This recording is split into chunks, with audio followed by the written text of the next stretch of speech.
Welcome to Go Behind the Ballot, a podcast where two Texas moms go on an educational quest to demystify Texas politics.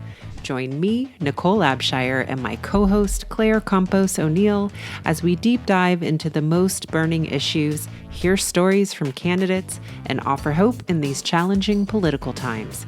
Let's saddle up and go behind the ballot.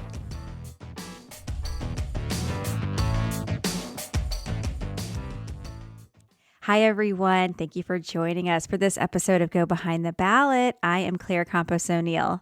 And I am Nicole Abshire. And we are here today to continue the conversation about guns in Texas. As you might remember from our previous episode this week, we spoke with Nicole Golden, who is the executive director with Texas Gun Sense. And we thought it would be great to continue the conversation by looking at this article that came out in the Texas Tribune. It was actually with the Texas Tribune and another publication. Do you remember the other one, Nicole? It was like a partnership.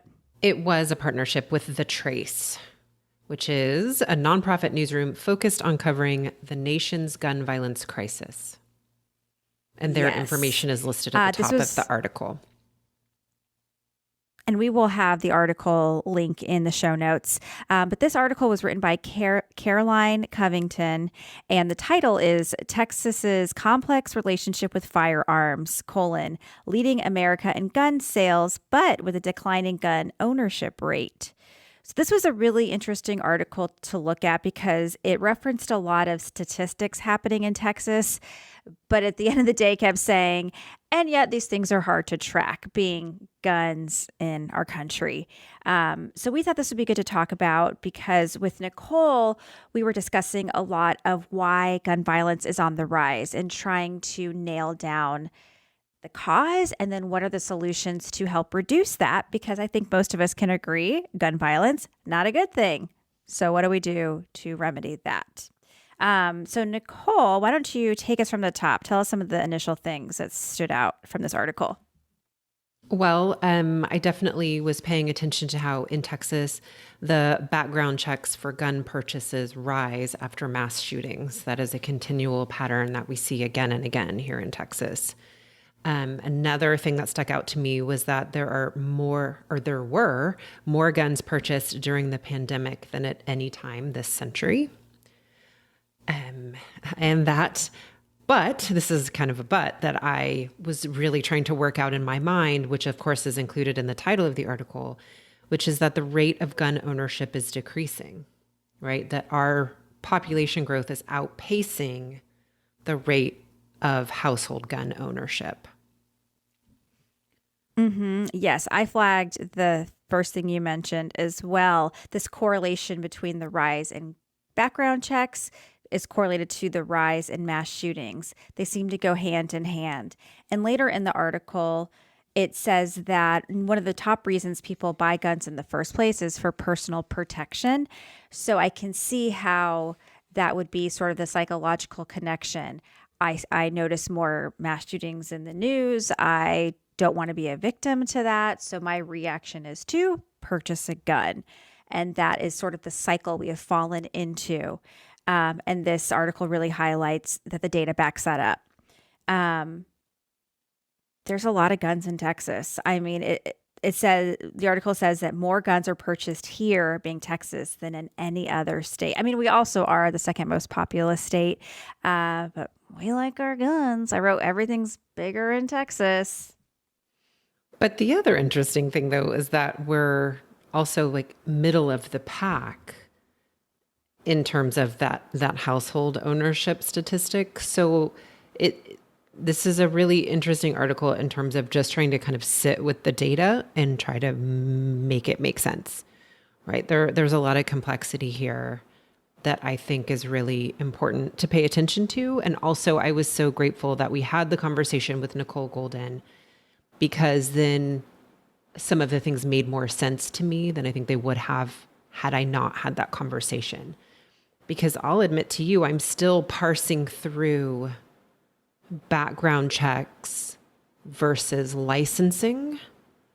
I definitely conflated the two in my mind I thought that if you had a background check, that meant that you were applying for a license or that you were a licensed gun owner after you had a background check. But now what I understand is that those are different processes that are separated. I think if you are purchasing a gun right at a federally licensed facility, gun selling facility, you have to get a background check for that purchase. But in Texas, because we are a permitless carry state, you no longer have to have a license then to carry that weapon. And then if you made that purchase at a non-federally licensed gun selling facility or, gun show, you wouldn't even have had to have that background check, nor would you have to have any sort of a license. Correct. And the thing that I asked Nicole and still blows my mind, Nicole Golden, was that is legal. You can do that. You can buy guns from individuals or at gun shows that don't run background checks because they don't have to, and you're fine. The law says you're fine, which seems bizarre because these are serious. I mean, they're intended to kill, right? Like whether it's people or animals or maybe for target practice, I'll say that too. But these are, I think if you're going to be allowed to have these items, they come with a lot of responsibility. So the fact that you can just purchase it and be on your merry way seems weird, very weird to me. Well, and right, if we think about other things that we have to have licenses for, it does not seem out of line to require a license for a firearm. Right? We have to be licensed to drive a car. We have to be, like, hairdressers have to be licensed. Like there's all sorts of things that we require licenses and training for. And it feels strangely out of line to not require that for gun ownership. Right. Even some things, I don't know that this is a law necessarily, but it used to be like if you were going to buy Sudafed or certain things at the grocery store, you had to show your license. You had to prove that you were a certain age. If you wanted to buy even, what are those things they called? Spray paint. Like that was something that was pretty monitored in stores. So isn't it strange that those things were like, I don't know, let's make sure you look legit. But in some instances, guns are like, no worries. You can just make that transaction and let's point happen. out, this is new. And our lawmakers resisted it, the permitless carry, for a really long time. So it's also like this isn't us being outliers, I think, and being concerned and sort of head scratching about this. Our lawmakers were in the same kind of way of thinking until, was it last legislative session?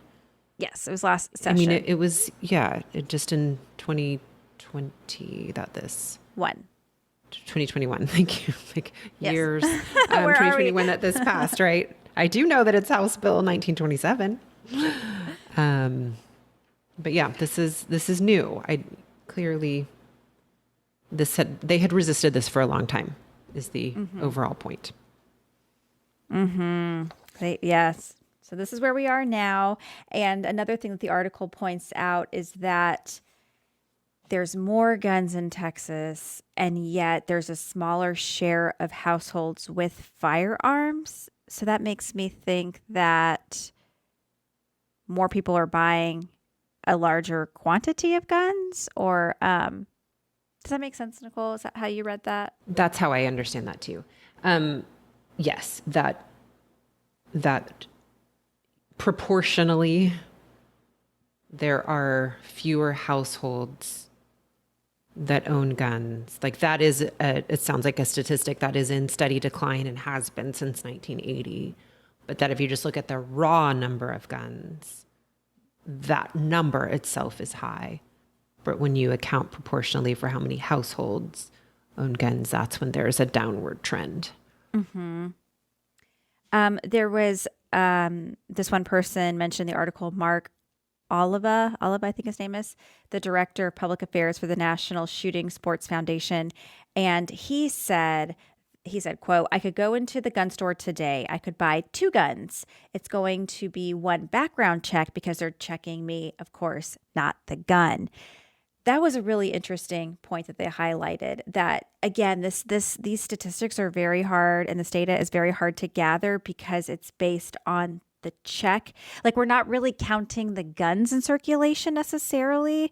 It's more the person purchasing the firearm. So again, like, it's such a moving target because we're not honing in on that specific quantity of guns that's out there in the public, which we should be, because as we've been saying, this is one of those things that leads to gun violence a lot of the time. So we should know what's out there in our society. Yeah, there are a few different measures that it lays out within the article for those who decide to go read it, that highlight how, yes, this data, there's a lot of data missing. It says very specifically there's a lot of data missing. There are a lot of different methods for how people arrive at the statistics that they arrive at. So there's nothing that is set in stone about these statistics. These are estimates where these experts are using different measures and ways of looking at other statistics to try to fill in the blanks here. But it isn't a very hard, I mean, I don't want to say it's not hard science because this is scientific, but they had to fill in some blanks. Yeah. Some estimates. Yes. It's so crazy too, because in this day and age, I feel like so much of our economy is based around technology, which is based around data and data collection and understanding buying trends and people's behavior. So it's like, why can't we apply this to guns? I mean, there has to be something in the way. I'm assuming it's the gun lobby, like not wanting these things to be tracked, because then we will maybe get a clearer picture of the causation and correlation. But meanwhile, yeah, we're stuck with this real patchwork of people making their best guesses, and it makes it easier for the conversation to spiral into other things like, but it's mental health, but it's this, but it's that, when it's like, wait a second, we're trying to just track guns here, but we keep getting spun around in different directions. Nonetheless, it's a very helpful article because it does give you somewhat of a picture, if perhaps not completely complete. What's that? A complete picture? Is that what we say? Yeah. We're trying, everybody. Oh, Lord. English. Gosh. Something that popped out to me, I don't know why, but the article said that 47,000 guns are stolen each year in Texas alone. Good Lord, that's a lot of guns to be in the wrong hands.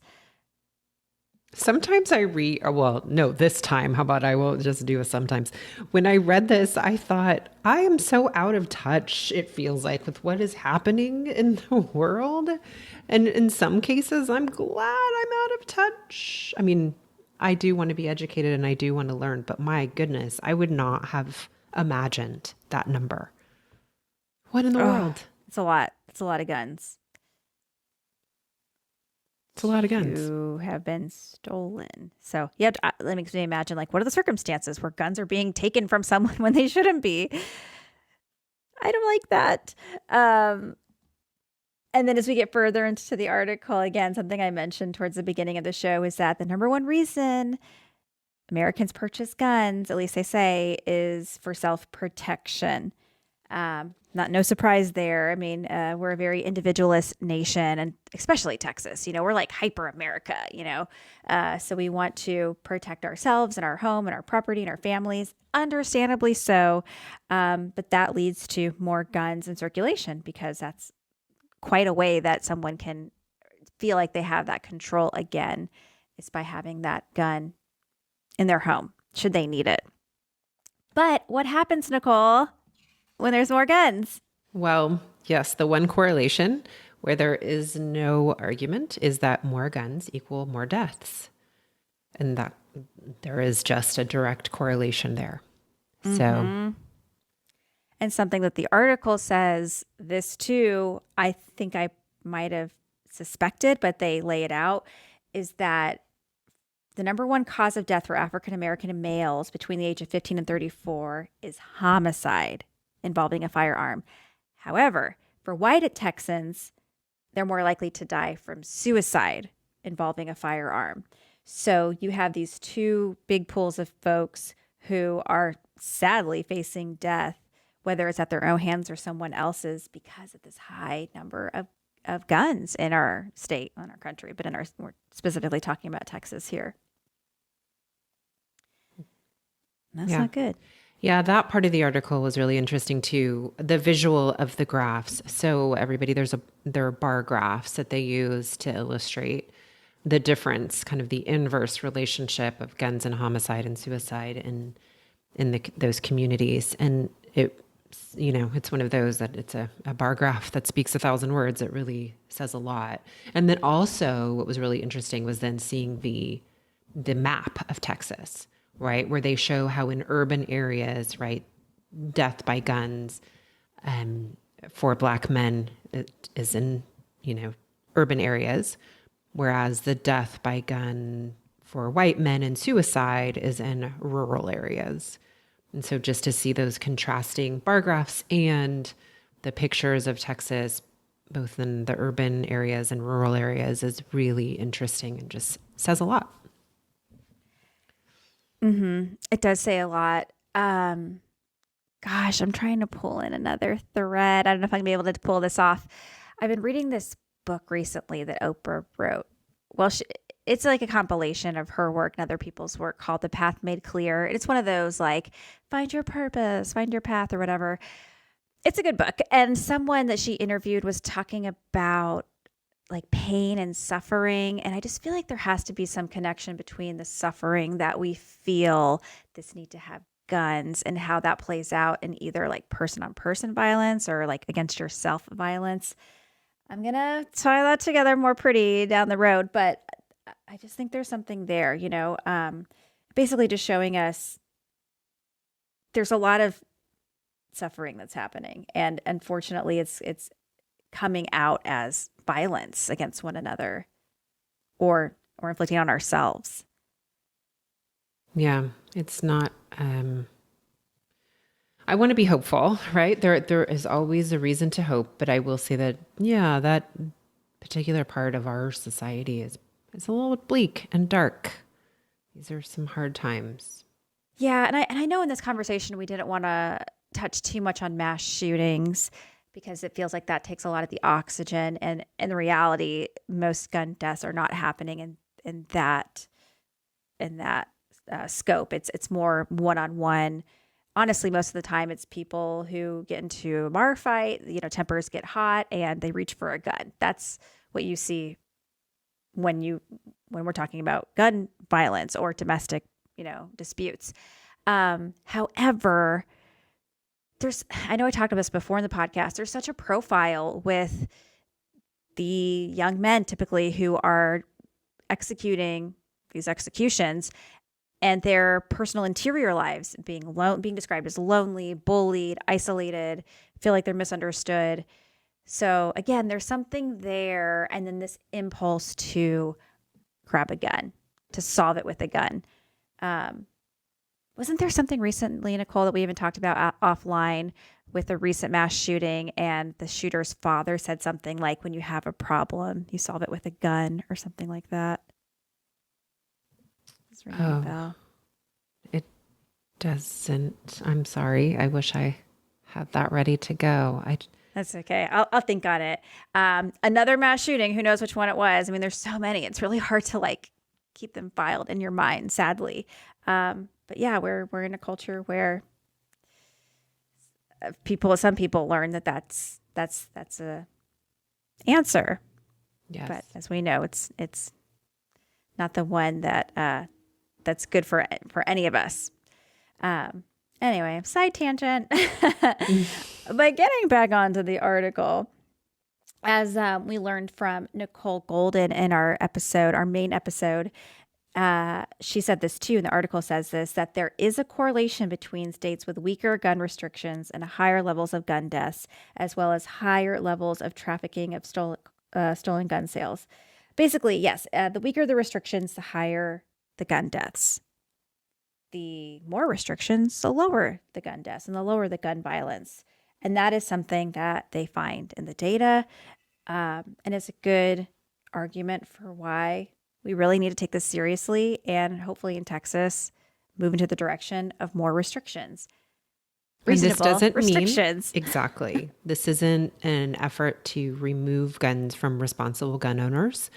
What it is a response to direct correlations that can be made between more guns equals more deaths and responding in ways that are responsible, meaning having loopholes closed in terms of background checks. I would love to see us become a non-permitless carry state, meaning that you do have to be licensed to own a firearm. Red flag laws. There are very reasonable restrictions that we could enact that from all the data also reveals that most Texans agree on and like.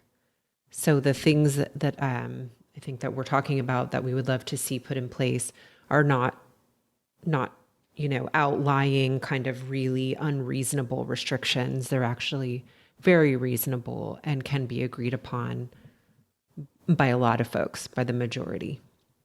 Mm-hmm. Right. Yes.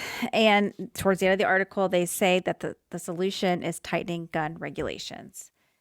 Other states have proven this. So hopefully in this next legislative session, we will take this we'll take this data seriously and apply it so that we have fewer lower gun deaths, but lower gun violence. Because I can't really see what case you can make to be like, no more gun violence. Like, who does that serve? And it serves no one. It helps no one for us to have more. Well, I don't know, no one necessarily, but most of us do not want this. I think this is also another case, right, where we have to agree on the facts, right?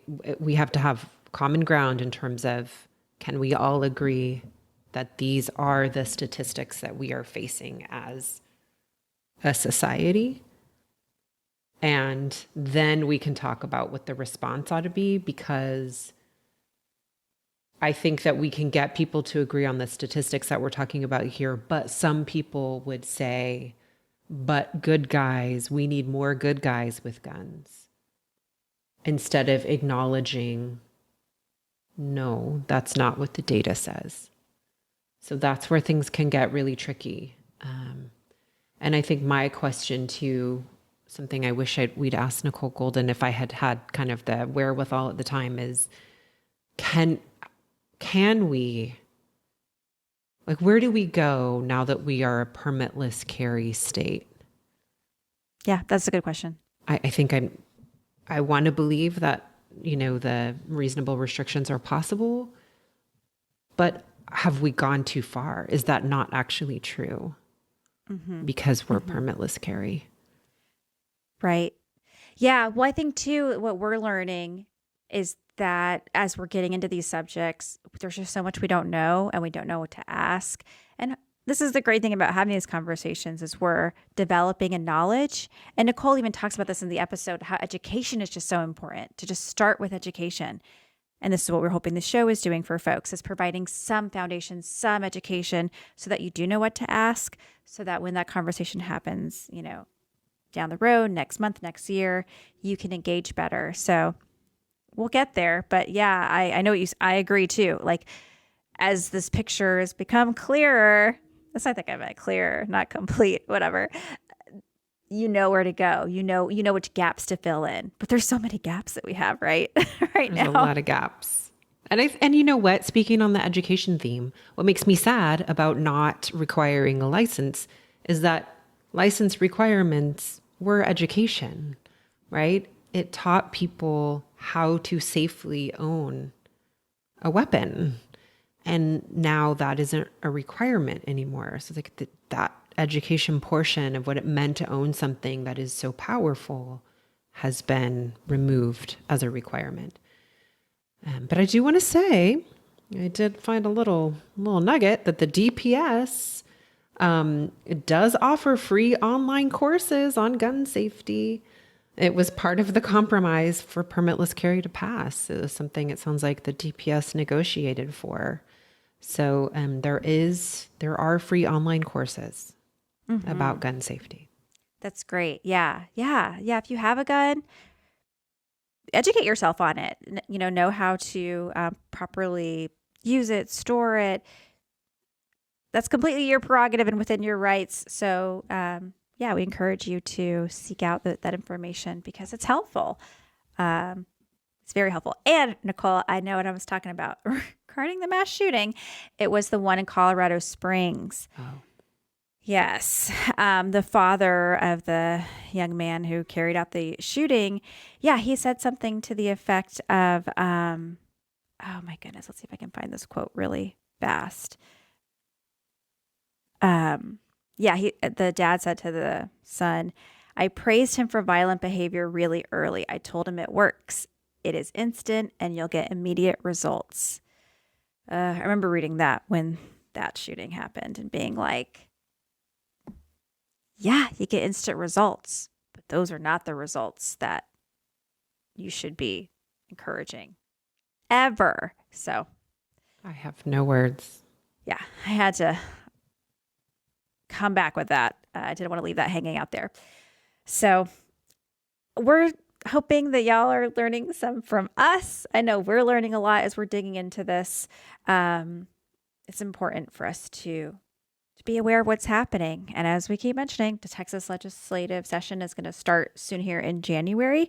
And I believe bills have been filed regarding gun restrictions, making it easier for guns to be in circulation. So just stay aware. And Texas Gun Sense is a great resource. You can sign up for their newsletter and they will let you know what's going on. You can sign up for our newsletter and we're going to help push out important information as well. So just stay engaged. And of course, thank you for listening. Anything else, Nicole, before we officially sign off? Well, I'll just add that, as we mentioned, we are going to put a link to this article. And at the top of the article, if you wanted to also subscribe to the Trace, to that newsletter, you can find the link within the article. So lots of resources available. Yeah, good stuff. Well, thank you for tuning in. We'll talk with y'all soon. Thank you, everybody, for joining me, Nicole Abshire, and my co-host, Claire Campos O'Neill, on Go Behind the Ballot. Hopefully, we've demystified some little portion of Texas politics, and we hope that you'll do more with us. Check out our website at www.gobehindtheballot.com, where you'll find links to all of our social media, and you will find our community. Let's join together and do more. We hope you'll let us know what is working, and we hope you'll join us next week.